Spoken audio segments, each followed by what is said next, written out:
Sir कल आपने कहा था कि राजद को बड़ा दिल दिखाना चाहिए, तो क्या कह रहे हैं, मतलब कितनी सीटें? अब जब एक बात को 10 बार थोड़े कहा जाता है, तब भी प्यार एक के बार 10 बार प्यार किया जाए। हो गई बात, कह दिया जो बात थी।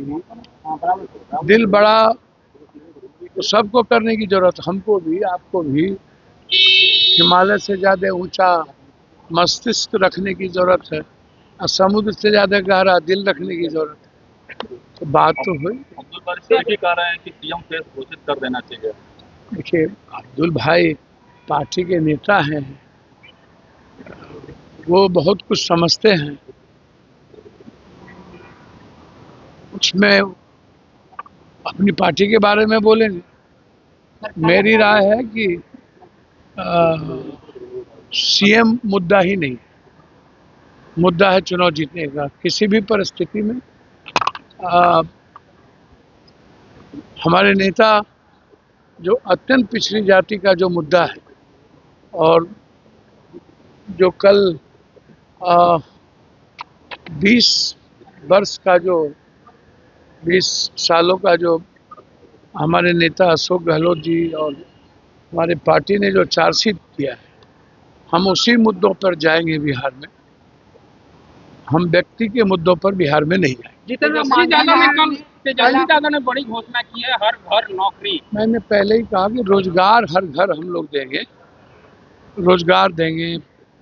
हम लोग अत्यंत पिछड़े को आरक्षण में लाएंगे।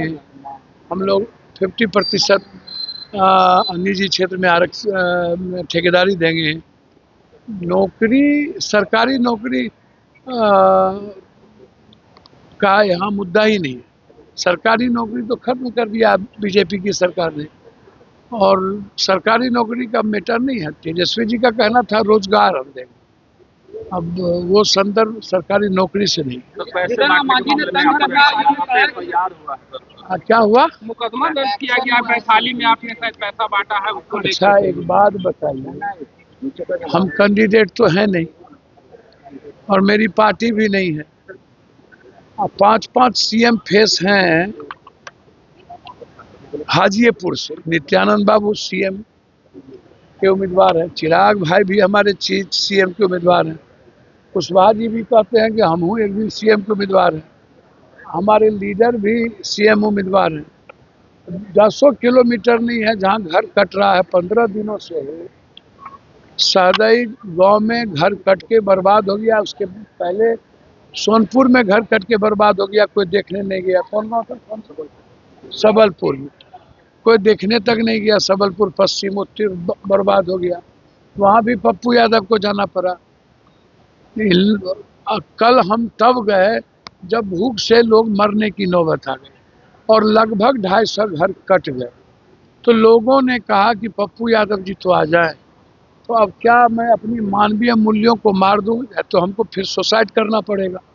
यदि मैं ऐसे समय में चुनाव आयोग से और भगवान से डरने लगूं, इंसानियत की मदद करने में और इंसान की रक्षा करने में, जितना बार फांसी देना है, गोली पर मारना है, सूली पर चढ़ाना है, चढ़ाते रहो। ये तो रूढ़ी जी बोले थे, जो हमसे लड़ता है हम उसको जेल भेजवा के रहते हैं मेरे सवाल पर न्यूज़ 24 में, और हम मरवाइयो देते हैं। अब रूढ़ी भाई मरवा दे या फांसी पर चढ़वा दे या चुनाव आयोग फांसी पर चढ़ा दे।